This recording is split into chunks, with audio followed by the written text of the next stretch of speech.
Oke. Dan ternyata hasilnya langsung keluar hari itu juga. Cepat ya? Iya. Padahal hari itu baru kami berobat kan, Baru sampai kan? baru sampai, baru daftar, baru konsultasi, langsung keluar hasilnya dari penyakit Betul. bapak engkau tuh. Jadi memang tindakan-tindakan di sana tuh cepat. Tidak usah menunggu berhari-hari cuy, bahkan detik itu juga gitu loh, langsung tahu ini penyakitnya. Respect lah, keren banget ya guys ya. Jadi inilah kualitas medis ataupun kualitas kedokteran yang ada di Malaysia. Mantap banget ya. Hai, hello guys, assalamualaikum, salam sejahtera semuanya. Apa kabar nih teman-teman sahabat? Semoga selalu dalam keadaan baik ya, dan semoga selalu dilimpahkan rezekinya. Amin amin ya robbal alamin. Oke guys, beberapa hari kita tak buat konten guys ya, dan ternyata itu banyak sekali yang DM ya, memberikan link-link video yang menarik untuk kita reaction ataupun untuk kita share di channel Bang Re ini guys ya. Dan ini ada salah satu link yang setelah aku buka itu menarik banget nih guys ya, sebab ini tentang perubatan lagi ya, yaitu daripada channel Bukan Bedah Yang Asli guys ya. Terbongkar pelakuan dokter Malaysia ke pesakit Indonesia, medis Malaysia unggul dari Indonesia. Wah, cukup menarik ini guys ya. Jadi seperti apa untuk kalian yang pengen nonton videonya langsung, link ada di description box. So tak perlu nggak masa lagi, bismillah and play. Bukan bedah ya, beda. Enjoy the video. Engkau ini kan salah satu bisa dikatakan orang Tanjung Pinang atau Indonesia lah ya, yang mengalami proses di mana engkau ketika sakit berobat ke Malaysia. Walaupun bukan engkau yang sakit ya, tapi kan engkau salah satu orang yang mengalami berobat ke Malaysia lah gitu. Kau bisa ceritakan gak sih kenapa engkau bisa sampai berobat ke Malaysia gitu? Emang di Tanjung Pinang atau di Indonesia itu tidak bisa mengatasi ataupun tidak bisa menangani penyakit bapak engkau itu? Jadi bapakku ini sakit lah. Dulu itu belum ketahuan, di tahun 2012. Itu dia belum ketahuan sakitnya apa. Jadi pertamanya itu dia batuk-batuk, sering sesak, sampai suaranya itu agak parau. Bengek gitu. Tapi tidak, kalau kita habis batuk kan parau, dia kayak sembuh lagi gitu kan. Iya, normal lagi deh. Kalau ini nggak sembuh. Bapak aku berobatlah ke Dokter Rudi yang ada di Tanjung Pinang dekat Kampung Baru. Ke sana dianjurkannya dikasih rujukan. Kasih rujukan ke RSUD Rumah Sakit Daerah di Pasar. Oh, Rumah Sakit Umum Daerah. Ya. Pas kami ke sana, kami menuju ke spesialis paru kan. Pas di poli paru ya. Ya, poli paru. Dicek dahaknya. Katanya ada kelainan di parunya. Terus setelah di ronsen juga ternyata paru sebelah kanan bapak aku itu udah kabur. Maksudnya kabur gimana? Jadi kalau di ronsen itu kan hitam putih kan. Kalau paru koni sehat artinya dia berbentuk paru-paru gitu. Oh, jelas gitu gambarnya. Jelas.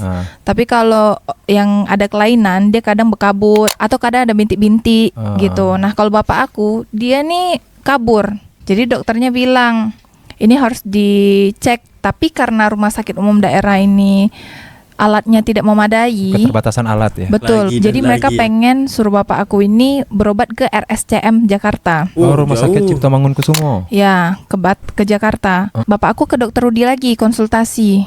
Dokternya suruh kayak gini kemarin di RSUD. Kata Dokter Rudi, ya udah kalau mau ke RSCM nggak apa-apa.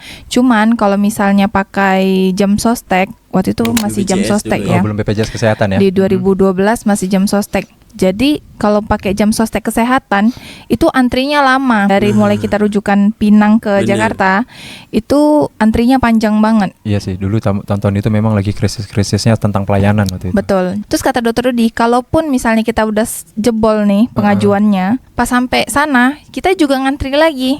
Lagi karena kita pakai jalur jam sostek gitu ya. Betul, karena kan banyak orang juga yang mau berobat di sana kan pakai jam sostek kan. Nah, jadi habis pengajuan RSCM itu ternyata ngomong sama keluarga nggak jadi. Oh, keluarga tidak setuju. Nggak setuju. Takut kelamaan itu tadi ya. Betul, jadi semuanya kumpul duit karena dulu tante aku pernah bawa mamanya berobat ke Malaysia.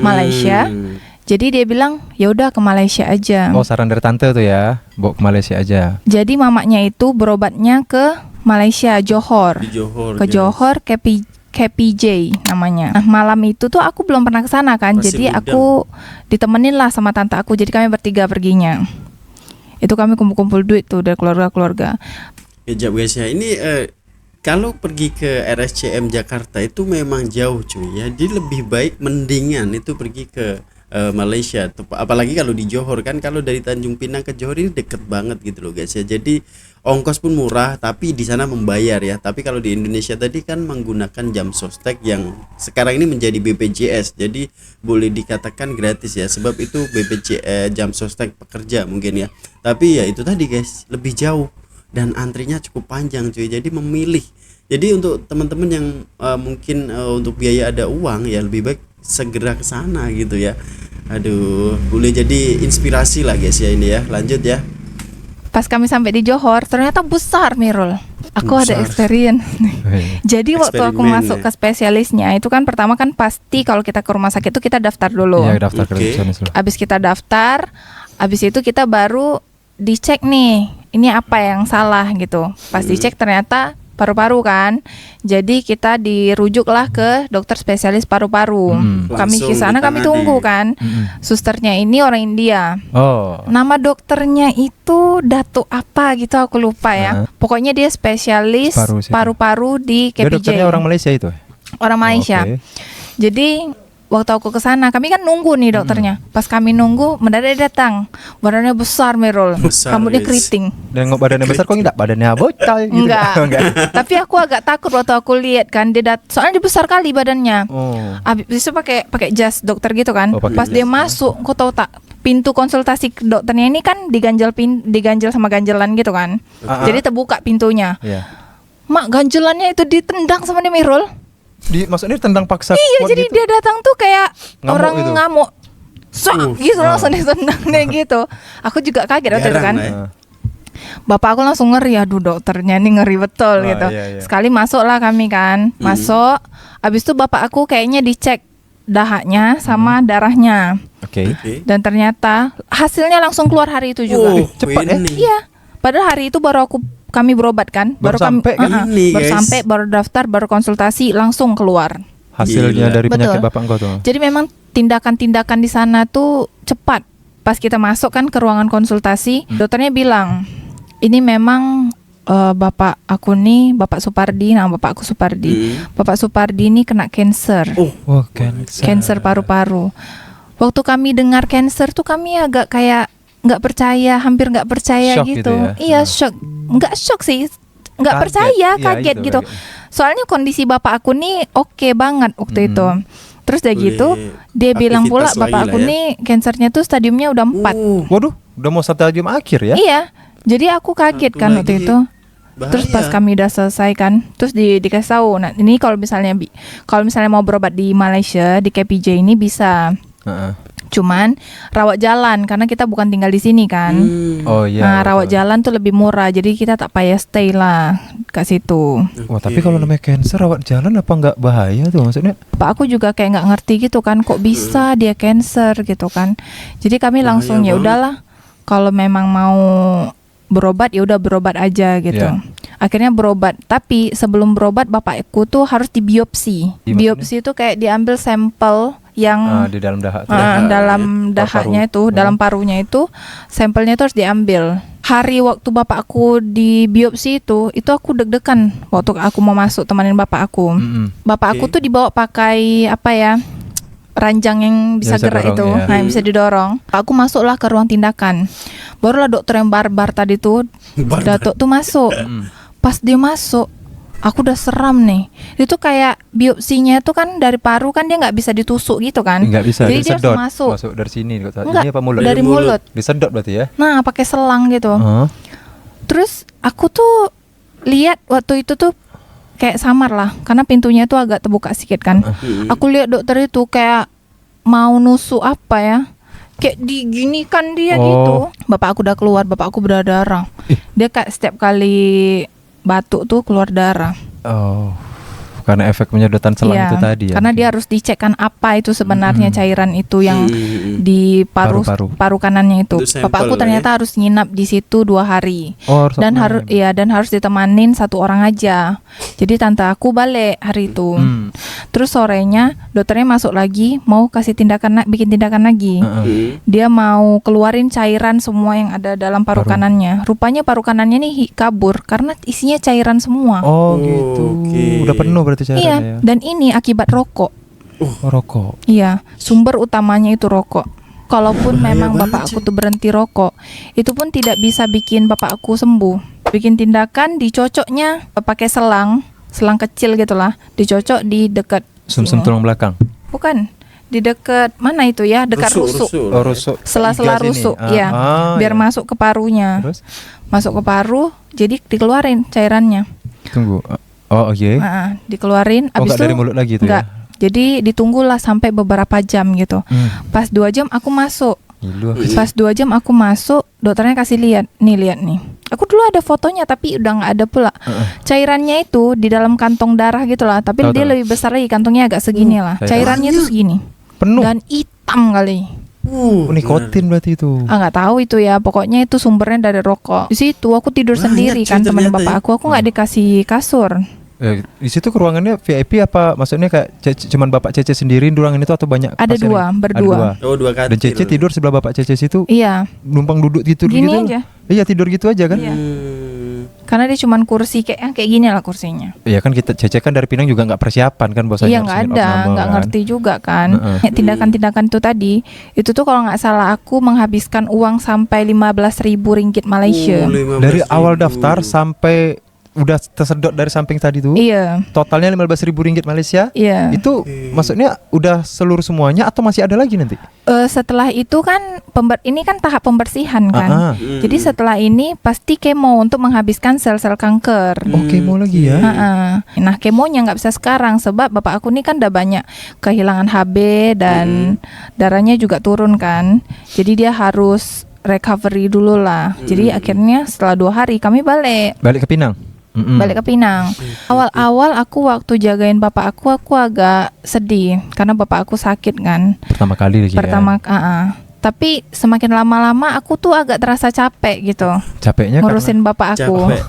Iya, jadi kalau misalnya bapak aku di rumah, jadi orang cancer tuh ya, aku nggak tahu kalau orang lain, cuman kalau bapak aku nih seram menurut aku. Jadi kan, iya kurus, terus dia susah makan. Ya, Yang tadinya gemuk banget kan, dia jadi susah makan. Dia juga BAB-nya itu nggak benar. Waktu itu aku masih umur berapa cuy? Masih 15 tahun. Oh, muda Jadi lagi. 16 atau 17 lupa lah aku, pokoknya segitulah umur aku. Kalau 2000 Hebat guys ya, ini umur 15-16 tuh bisa jagain loh guys ya. Itu muda banget ini. Contoh anak muda ataupun sosok anak yang baik gitu ya, sanggup membawa bapaknya dan menjaga ayahnya di saat kritis guys ya. Dan itu ternyata menghabiskan 15.000 ringgit cuy. Jadi untuk perawatan 2 hari ya guys ya, cukup mahal juga ya. Tapi itu aku sukanya ini dia langsung ditanganin dan langsung tahu penyakitnya. Diagnosisnya itu cukup mantap banget. Tidak usah menunggu berhari-hari cuy, bahkan detik itu juga gitu loh, langsung tahu ini penyakitnya. Respect lah, keren banget ya guys ya. Jadi inilah kualitas medis ataupun kualitas kedokteran yang ada di Malaysia. Mantap banget ya guys ya. Walaupun memang harga memang ya di mana guys ya, sebab untuk perubatan ataupun untuk pesakit ini pasti akan mahal cuy. Dari itu selalu berpesan ya, obat ataupun perawatan rumah sakit ini biayanya cukup mahal, bukan kaleng-kaleng. Jadi selalu jaga kesehatan Anda ya, selalu berolahraga guys ya. Mantap, ini Buddha ini keren loh guys ya.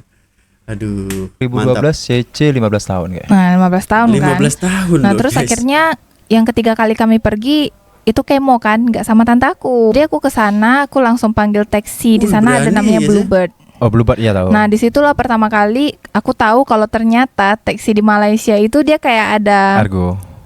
Argo. Argo tuh apa? Yang bayarnya Iya, iya. Ya itu Iya, Argo taksi namanya. lama Iya, itu ada ya. itunya. Nah, jadi dia Oh, berjalan kayak ya, per kaget gitu. kilonya berapa Nah, dia per kilonya per berapa kilo. gitu. Oh, kaget liatnya itu. Terus juga kata tante aku harus hati-hati sama orang India. Oh, Karena kenapa orang tuh? India preman-preman. Oh, preman-preman. Nah, Kejap guys ya, spill bukan spill, kita stis dulu guys ya. Menurut aku sih bukan semuanya ya sis ya kak ya, bukan semuanya lah orang India ini preman guys ya. Ya nggak semuanya gitu loh, sebab semua itu hanya individu, bukan hanya India aja, Melayu, Chinese pun kadang ada juga gitu loh guys ya, yang berkelakuan kurang baik itu, tapi individu bukan semuanya ya, jangan dipukul rata lah guys ya. Di Indonesia juga kayak gitu juga, kadang ada preman tapi ya bukan semuanya preman kan ya guys ya.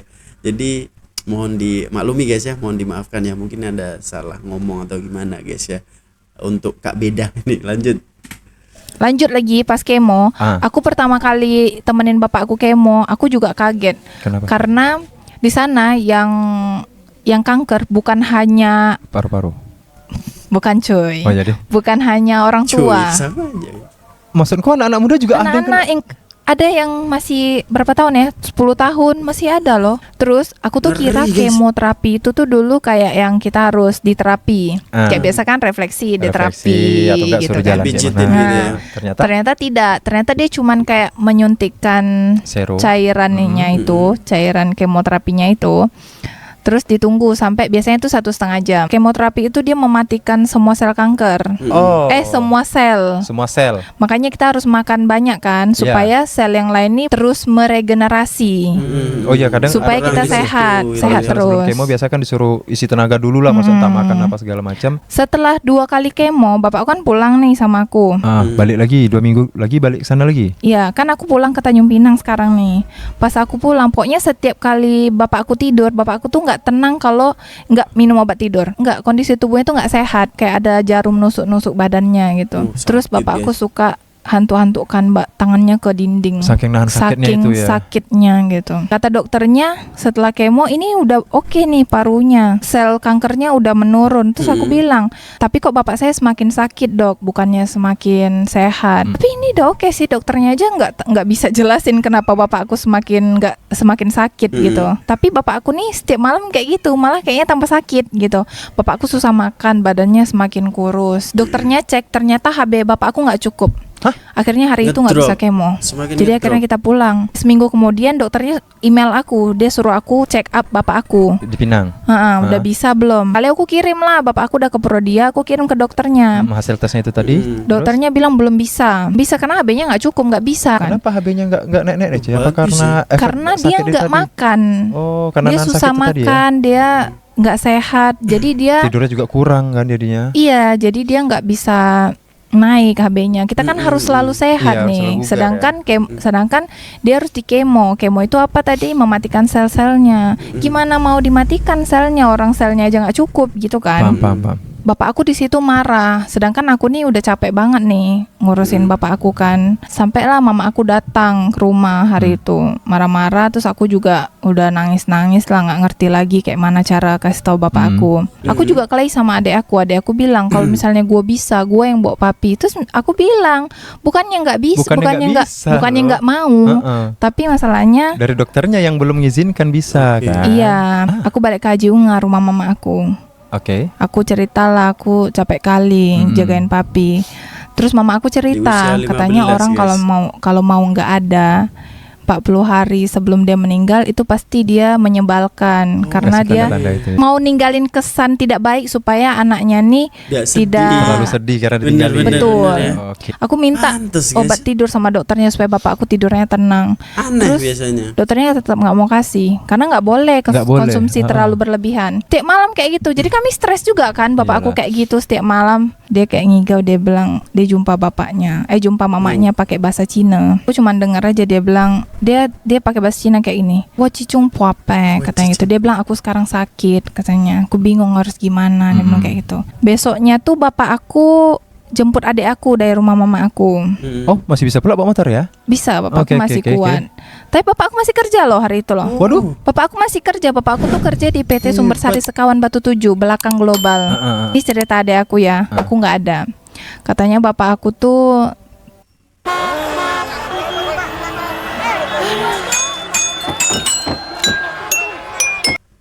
terbaring gitu. Pas sampai di rumah terbaring, habis itu dia peluk dua adik aku. Dia bilang katanya, aduh aku mau nangis aku. Ingat momen itu guys pasti ya. Sabar. Berarti ini Cece menceritakan sesuai dengan cerita yang adik Cece ngomong ke Cece karena Cece nggak ada di tempat waktu itu ya. Dia minta maaf gitu. Minta maaf sama mereka.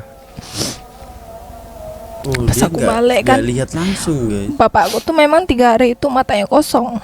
Habis itu pas malamnya kan aku tidur di rumah kan. Pas aku balik, habis itu Aku pijitin bapak aku. Pada saat itu malam tuh ya Cece balik ya. Cece pulang. Aku pulang jam 9. Aku pijitin bapak aku. Itu papi baring atau Enggak, duduk? duduk. Oh, duduk. Terus Duduk bapakku bilang sakit. Nggak Nggak usah lah Sel, kata dia gitu kan. Aku setiap malam tuh memang selalu tunggu bapakku tidur dulu baru aku tidur. Biasa tuh bapakku kan kesakitan kan. Iya, ngetok-ngetok gitu kan biasanya. Jadi aku cuman dengerin aja gitu. Tapi malam itu tuh bapakku diam aja. Aku lanjutlah nonton. Oh, bapakku tidur nih, baru malam ini dia tidur. Aku lanjut nonton, tapi kok tak ada suara ya. Bapakku lagi kepalanya tuh di ranjang, tapi badannya tuh di lantai. Sekali aku lihat kok kayaknya nggak gerak-gerak dari tadi gitu aja bentuknya gitu kan. Kali aku kesana rupanya bapak aku tuh disemutin di muka bapak aku, semuanya masuk ke hidung segala macam. Udah ada semut. Jadi aku nangis kan. Aku nangis sampai bersihin semut itu. Ternyata papi udah nggak ada gitu. Iya. Aku langsung bangun adik-adik aku kan. Aku telepon HP aku, papi nggak tahu nih, nggak gerak kenapa. Ya udah, Ape kesana gitu. Ape itu siapa? Ape itu paman aku. Oh, om ya, oke. Abangnya bapak aku. Terus dari gitu aku hapus-hapusin sampai aku bilang, Pi, bisa minta maaf aku bilang gitu. Karena aku waktu itu tuh kayak kesal kali kan ngurus bapak aku. Iya, udah mulai stres ya Cece waktu itu. Jadi aku tuh kayak nyesal gitu. Harusnya aku baik-baik aja sama bapak aku gitu.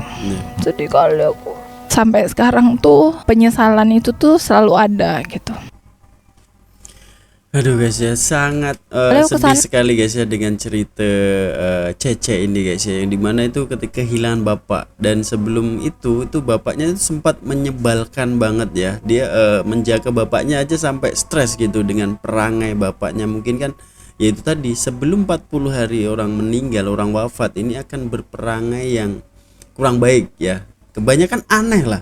Ini bukan hanya kisah Cece ini aja, itu banyak kisah-kisah lain itu bahwa sebelum 40 hari kepergian seseorang itu akan berperilakuan yang kurang aneh, berperilakuan aneh gitu guys ya. Bahkan yang menjaga aja itu sampai stres dengan perangai-perangai yang pelik, aneh, dan kadang menyebalkan juga guys ya. Dan ternyata itu agar meninggalkan kesan buruk, agar anak-anak itu tidak sedih guys ya. Dan ini menjadi penyesalan banget lah buat kakak ini, Cece ini guys ya. Aduh, sedih banget guys ya. Ya, itu adalah cerita daripada Beda guys ya. So, pengalaman cukup menarik ya. Ini hanya cewek di bawah umur 17 itu sampai ke Malaysia untuk menjaga bapaknya di saat dirawat di sana gitu ya. Dan itu kan harus rawat jalan. Jadi ulang-alik gitu guys ya. Aduh, ini kalau di Pinang itu memang ya, namanya Pinang ini adalah salah satu kepulauan guys ya, yang itu bukan besar mana pun ya. Jadi untuk mungkin medisnya ini kurang memadai gitu guys, dan harus dirawat di Jakarta, yaitu RSCM itu yang cukup jauh banget, dan itu membutuhkan biaya cukup banyak juga. Menurut aku sih kalau daripada ke Jakarta itu mending ke Johor tadi, jadi mending ke Malaysia gitu ya, lebih dekat gitu. Dan untuk biayanya yaitu cukup mahal ya, namanya KPJ guys ya. Itu adalah hospital swasta kan ya, dan itu hospital itu memang harganya, kosnya itu cukup mahal banget guys ya. Jadi ya untuk teman-teman ya, sekali lagi saya nasihatkan untuk selalu jaga diri, jaga kesehatan guys, sebab kesehatan ini memang mahal banget ya. Mungkin sekarang ini ada BPJS, kita bisa cover guys ya, tapi ya kita at least ya, kalau BPJS kan beda gitu ya perawatannya guys ya. Ya kalau hospital swasta itu kan memang lebih detail lagi, lebih melayani, lebih bagus lagi pastinya guys ya. Dan ini aku sukanya, respectnya lagi, Malaysia ini diagnosisnya itu cepat. Jadi langsung tahu seketika itu juga gitu bahwa Anda sakit apa. Jadi luar biasa guys ya. Cukup menarik sekali antara kisah Beda ini guys ya. Oh iya bang, oke guys, sekejap ada paket nih guys ya. Oke guys, aduh guys, ternyata aku dapat paket segede ini cuy. Yaitu ini paket dari Malaysia loh guys ya. Tapi ini kok bisa kotaknya Indonesia, ini adalah kotak kopi guys ya. Coba kita buka guys. Ini daripada Encik Rosli ya. Ada nomor HP-nya, Kuala Simpang Tualang Cut. Oke, ini cukup menarik guys kisah ini ya. Ini ada salah satu abang ya yang daripada Pulau Pinang guys. Dia ada WhatsApp saya ya. dan tiba-tiba itu mau mengirimkan barang gitu loh, tapi dia lewatkan dengan member dia yang pergi pulang ke Medan, kemudian Medan baru pos ke tempat saya ini guys ya. Sebab kalau diikutkan nih ya, pos dari Malaysia sampai Indonesia itu konon katanya itu mendapatkan apa ya guys ya, nanti untuk di sini udah nyampe di Indonesia itu akan dikenakan cukai lagi gitu guys. Saya pun tak pasti, saya belum pernah lagi dapat kiriman langsung daripada Malaysia guys ya. Jadi langsung aja kita buka cuy, apa aja barangnya ini. Unboxing pertama cuy daripada Malaysia guys ya. Oke, kita coba tes buka guys.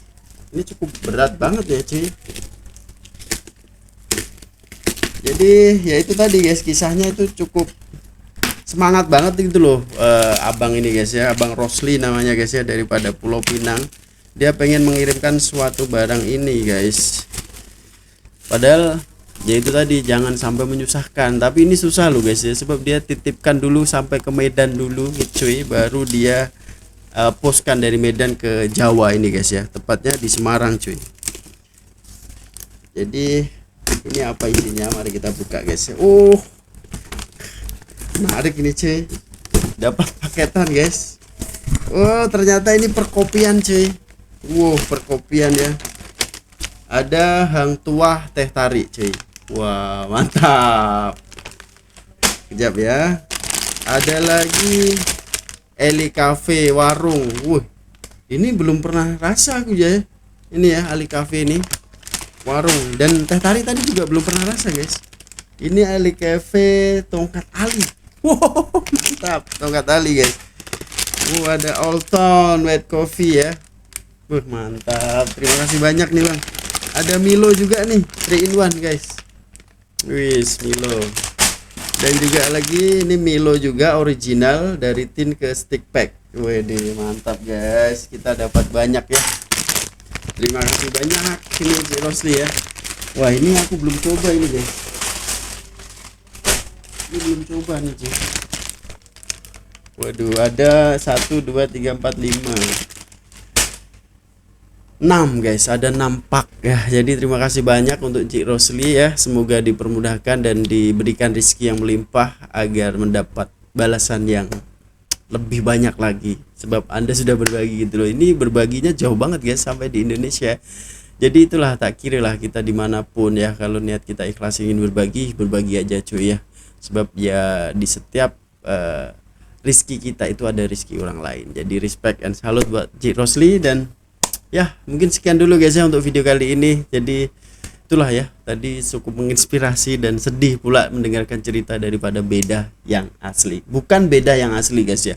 So guys, aku ucapkan sekali lagi ya, terima kasih Cik Rosli, semoga Anda dimurahkan rezekinya. Jadi sekian dulu untuk video kali ini. Terima kasih sudah klik video ini dan rekomendasikan ataupun memberikan link video ini yang cukup menarik dan salah satu menginspirasi juga. Jika kita sakit, langsung aja ke dokter yang tepat agar kita bisa mendapatkan diagnosis ataupun mendapatkan rawatan yang betul-betul detail, betul-betul manjur untuk kesehatan kita guys ya. Sebab ya namanya kesehatan ya, jangan dibuat main-main gitu ya. Mungkin sekian dulu untuk video kali ini. Assalamualaikum warahmatullahi wabarakatuh. Peace, love and respect from Indonesia. Bye bye.